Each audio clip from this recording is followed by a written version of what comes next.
मेरे प्यारे देशवासियों, नमस्कार। मन की बात में एक बार फिर आप सभी का बहुत बहुत स्वागत है। यह कार्यक्रम 95वां एपिसोड है। हम बहुत तेजी से मन की बात के शतक की तरफ बढ़ रहे हैं। ये कार्यक्रम मेरे लिए 130 करोड़ देशवासियों से जुड़ने का एक और माध्यम है।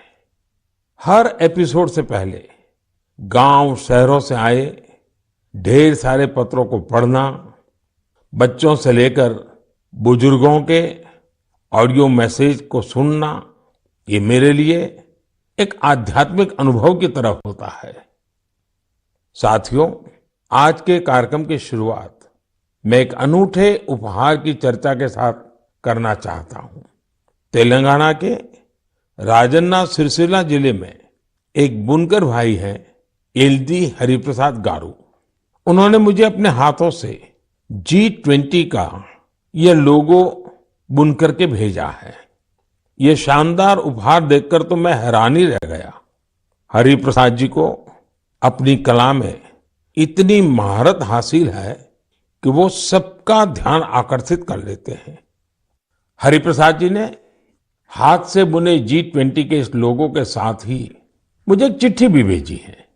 इसमें उन्होंने लिखा है कि अगले साल G20 शिखर सम्मेलन की मेजबानी करना भारत के लिए बड़े ही गौरव की बात है।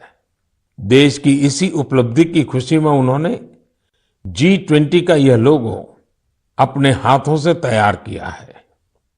बुनाई की यह बेहतरीन प्रतिभा उन्हें अपने पिता से विरासत में मिली है और आज वे पूरे पैशन के साथ इसमें जुटे हुए हैं।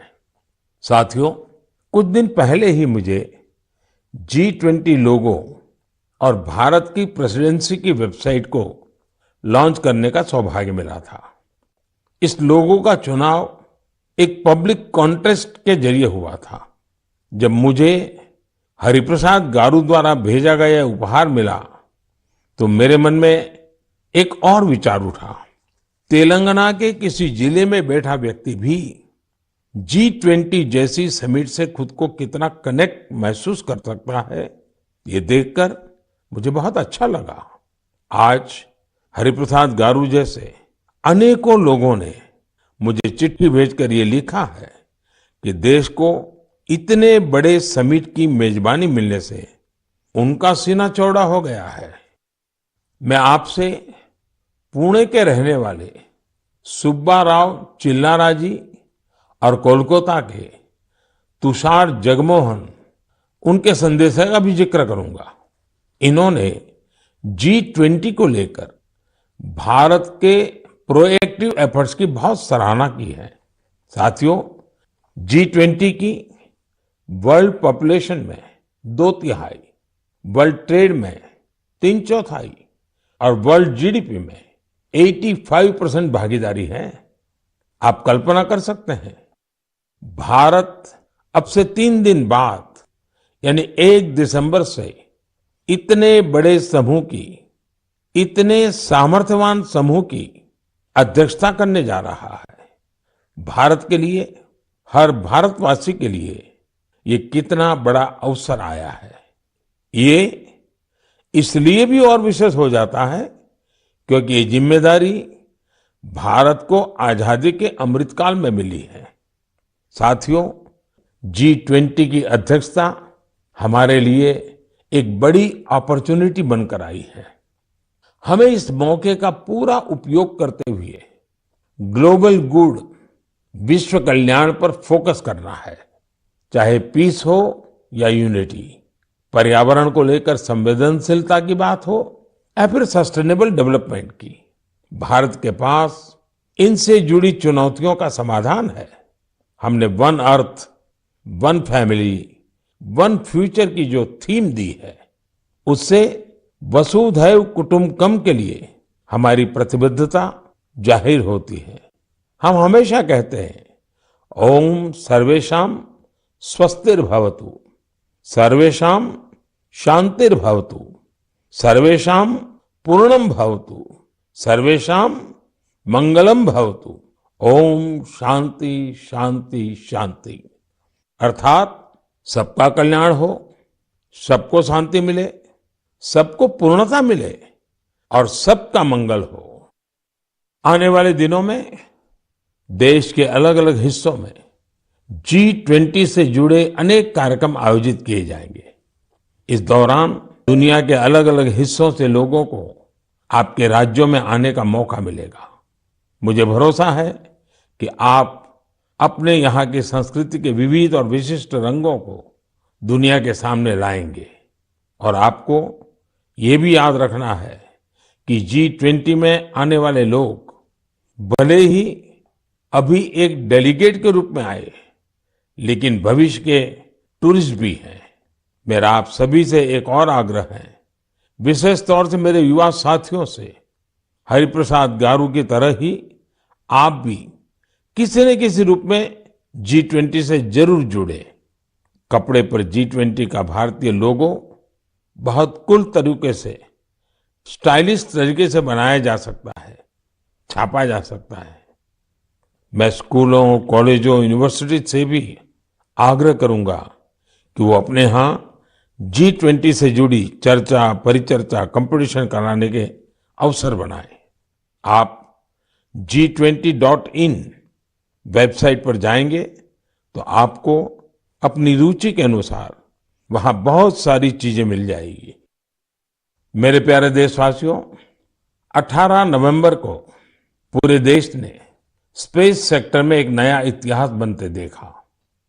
इस दिन भारत ने अपने पहले ऐसे रॉकेट को अंतरिक्ष में भेजा जिसे भारत के प्राइवेट सेक्टर ने डिजाइन और तैयार किया था। इस रॉकेट का नाम है विक्रम-S। श्रीहरिकोटा से स्वदेशी स्पेस स्टार्टअप के इस पहले रॉकेट ने जैसे ही ऐतिहासिक उड़ान भरी, हर भारतीय का सिर गर्व से ऊंचा हो गया। साथियों, विक्रम-S रॉकेट कई सारी खूबियों से लेस है। दूसरे रॉकेट्स की तुलना में यह हल्का भी है और सस्ता भी है। इसकी डेवलपमेंट कॉस्ट अंतरिक्ष अभियान से जुड़े दूसरे देशों की लागत से भी काफी कम है। कम कीमत में विश्व स्तरीय स्टैंडर्ड स्पेस टेक्नोलॉजी में अब तो ये भारत की पहचान बन चुकी है। इस रॉकेट को बनाने में एक और आधुनिक टेक्नोलॉजी का इस्तेमाल हुआ है। आप ये जानकर हैरान रह जाएंगे कि इस रॉकेट के कुछ जरूरी हिस्से 3D प्रिंटिंग के जरिए बनाए गए हैं। सही में विक्रम-S के लॉन्च मिशन को जो प्रारंभ नाम दिया गया है, वो बिल्कुल फिट बैठता है। ये भारत में प्राइवेट स्पेस सेक्टर के लिए एक नए युग के उदय का प्रतीक है।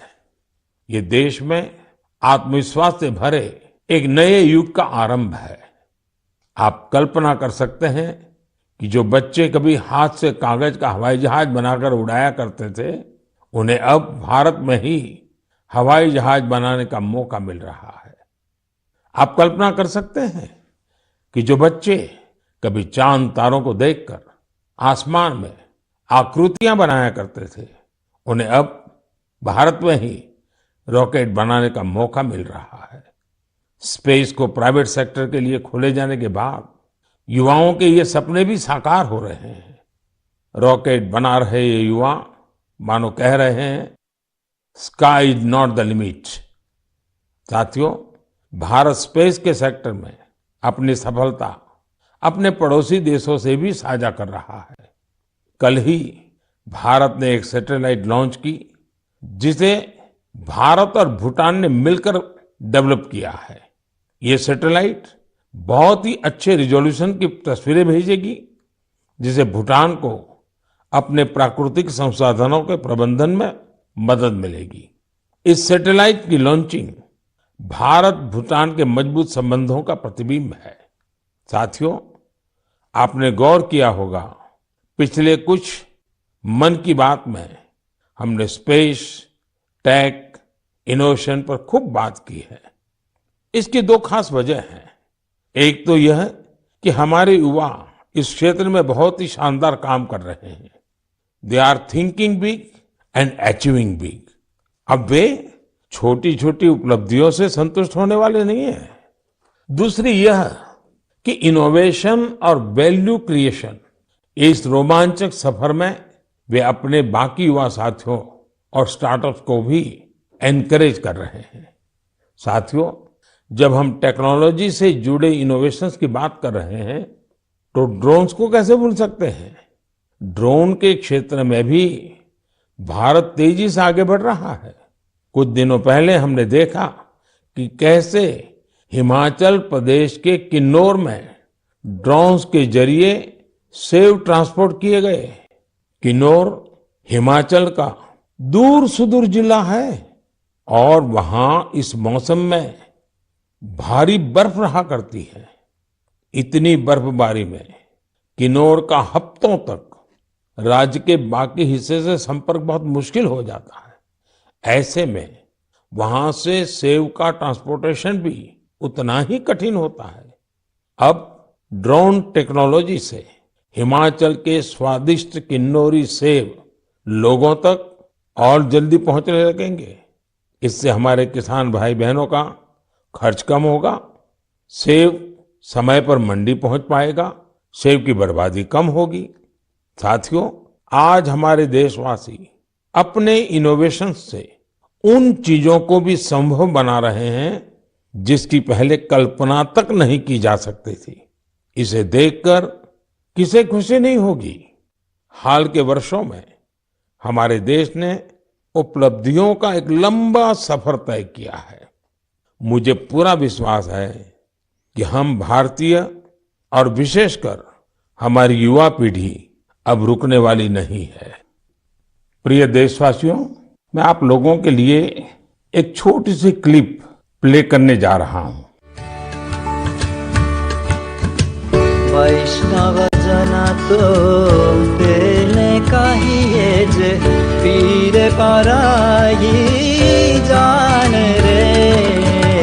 वैष्णव जन तो तेने कहिए जे पीर पराई जान रे। पर दुखे उपकार करे तो ये मन अभिमान नान रे। आप सभी ने इस गीत को कभी न कभी जरूर सुना होगा। आखिर यह बापू का पसंदीदा गीत जो है। लेकिन अगर मैं ये कहूं कि इसे सुरों में पिरोने वाले गायक ग्रीस के हैं तो आप हैरान जरूर हो जाएंगे और ये बात आपको गर्व से भी भर देगी। इस गीत को गाने वाले ग्रीस के गायक हैं कोनस्तान्तिनोस कलाइजिस।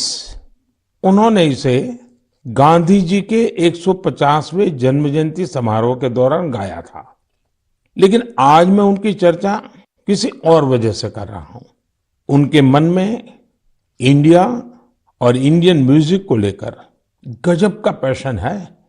भारत से उन्हें इतना लगाव है, पिछले 42 वर्षों में वे लगभग हर वर्ष भारत आए हैं। उन्होंने भारतीय संगीत के ओरिजिन, अलग अलग इंडियन म्यूजिकल सिस्टम्स, विविध प्रकार के राग, ताल और रास के साथ ही विभिन्न घरानों के बारे में भी स्टडी की है। उन्होंने भारतीय संगीत की कई महान विभूतियों के योगदान का अध्ययन किया है। भारत के क्लासिकल डांसेस के अलग अलग पहलुओं को भी उन्होंने करीब से समझा है। भारत से जुड़े अपने इन तमाम अनुभवों को अब उन्होंने एक पुस्तक में बहुत ही खूबसूरती से पिरोया है। इंडियन म्यूजिक नाम की उनकी बुक में लगभग 760 तस्वीरें हैं। इनमें से अधिकांश तस्वीरें उन्होंने खुद ही खींची है। दूसरे देशों में भारतीय संस्कृति को लेकर ऐसा उत्साह और आकर्षण वाकई आनंद से भर देने वाला है। साथियों, कुछ सप्ताह पहले एक और खबर आई थी जो हमें गर्व से भरने वाली है। आपको जानकर अच्छा लगेगा कि बीते 8 वर्षों में भारत से म्यूजिकल इंस्ट्रूमेंट्स का एक्सपोर्ट 3.5 गुना बढ़ गया है। इलेक्ट्रिकल म्यूजिकल इंस्ट्रूमेंट्स की बात करें तो इनका एक्सपोर्ट 60 गुना बढ़ा है। इससे पता चलता है कि भारतीय संस्कृति और संगीत का क्रेज दुनिया भर में बढ़ रहा है। इंडियन म्यूजिकल इंस्ट्रूमेंट्स के सबसे बड़े खरीदार यूएसए, जर्मनी, फ्रांस, जापान और यूके जैसे विकसित देश हैं। हम सभी के लिए सौभाग्य की बात है कि हमारे देश में म्यूजिक, डांस और आर्ट की इतनी समृद्ध विरासत है। साथियों, महान मनीषी कवि भर्तृहरि को हम सब उनके द्वारा रचित नीति शतक के लिए जानते हैं। एक श्लोक में वे कहते हैं कि कला, संगीत और साहित्य से हमारा लगाव ही मानवता की असली पहचान है। वास्तव में हमारी संस्कृति इसे ह्यूमैनिटी से भी ऊपर डिविनिटी तक ले जाती है। वेदों में सामवेद को तो हमारी विविध संगीतों का स्रोत कहा गया है। माँ सरस्वती की वीणा हो, भगवान श्री कृष्ण की बांसुरी हो या फिर भोलेनाथ का डमरू, हमारे देवी देवता भी संगीत से अलग नहीं है। हम भारतीय हर चीज में संगीत तलाश ही लेते हैं, चाहे वह नदी की कलकल हो, बारिश की बूंदें हो, पक्षियों का कलरव हो या फिर हवा का गूंजता स्वर। हमारी सभ्यता में संगीत हर तरफ समाया हुआ है। यह संगीत न सिर्फ शरीर को सुकून देता है बल्कि मन को भी आनंदित करता है। संगीत हमारे समाज को भी जोड़ता है। यदि भांगड़ा और लावणी में जोश और आनंद का भाव है तो रविंद्र संगीत हमारी आत्मा को आह्लादित कर देता है। देश भर के आदिवासियों की अलग अलग तरह की संगीत परंपराएं ये हमें आपस में मिलजुल कर और प्रकृति के साथ रहने की प्रेरणा देती है। साथियों, संगीत की हमारी विधाओं ने न केवल हमारी संस्कृति को समृद्ध किया है बल्कि दुनिया भर के संगीत पर अपनी अमिट छाप भी छोड़ी है। भारतीय संगीत की ख्याति विश्व के कोने कोने में फैल चुकी है। मैं आप लोगों को एक और ऑडियो क्लिप सुनाता हूं।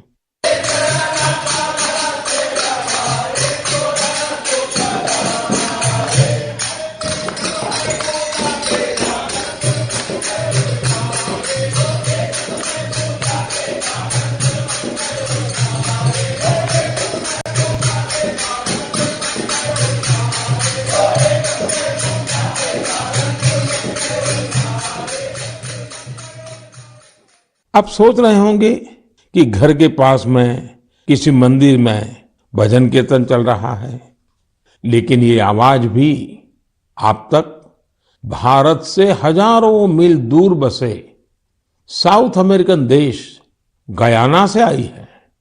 19वीं और 20वीं सदी में बड़ी संख्या में हमारे यहां से लोग गयाना गए थे। वे यहां से भारत की कई परंपराएं भी अपने साथ ले गए थे। उदाहरण के तौर पर जैसे हम भारत में होली मनाते हैं, गयाना में भी होली का रंग सिर चढ़कर बोलता है। जहां होली के रंग होते हैं वहां फगवा यानी फगुआ का संगीत भी होता है। गयाना के फगवा में वहां भगवान राम और भगवान कृष्ण से जुड़े विवाह के गीत गाने की एक विशेष परंपरा है। इन गीतों को चौताल कहा जाता है। इन्हें उसी प्रकार की धुन और हाई पिच पर गाया जाता है जैसा हमारे यहाँ होता है। इतना ही नहीं, गयाना में चौताल कंपटीशन भी होता है। इसी तरह बहुत सारे भारतीय, विशेष रूप से पूर्वी उत्तर प्रदेश और बिहार के लोग फिजी भी गए थे। वे पारंपरिक भजन कीर्तन गाते थे जिसमें मुख्य रूप से रामचरितमानस के दोहे होते थे। उन्होंने फिजी में भी भजन कीर्तन से जुड़ी कई मंडलियां बना डाली।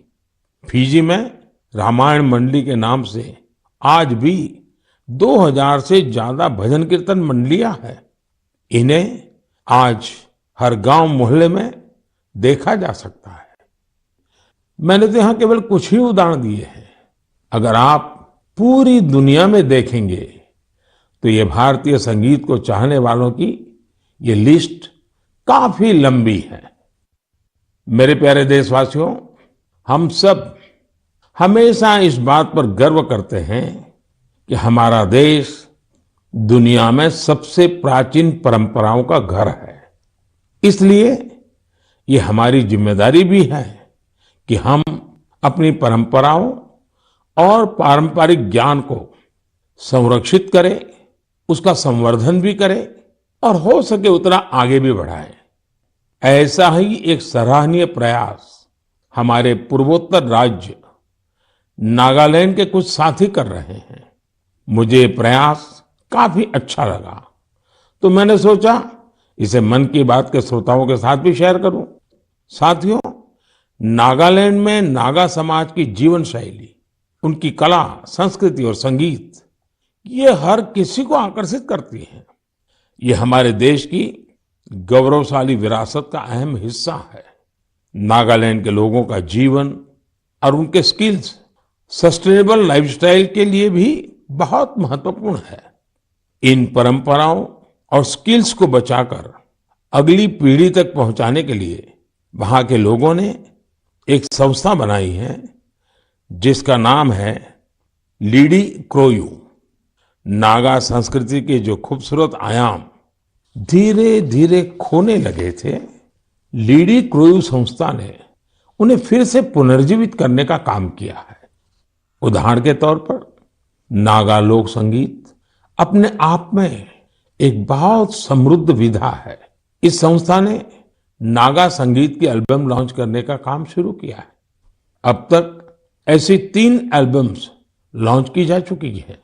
ये लोग लोक संगीत, लोक नृत्य से जुड़ी वर्कशॉप भी आयोजित करते हैं। युवाओं को इन सब चीजों के लिए ट्रेनिंग भी दी जाती है। यही नहीं, नागालैंड की पारंपरिक शैली में कपड़े बनाने, सिलाई, बुनाई जैसे जो काम, उनकी भी ट्रेनिंग युवाओं को दी जाती है। पूर्वोत्तर में बैम्बू से भी कितने ही तरह के प्रोडक्ट्स बनाए जाते हैं। और इसी के साथ इस बुलेटिन में इतना ही। नमस्कार।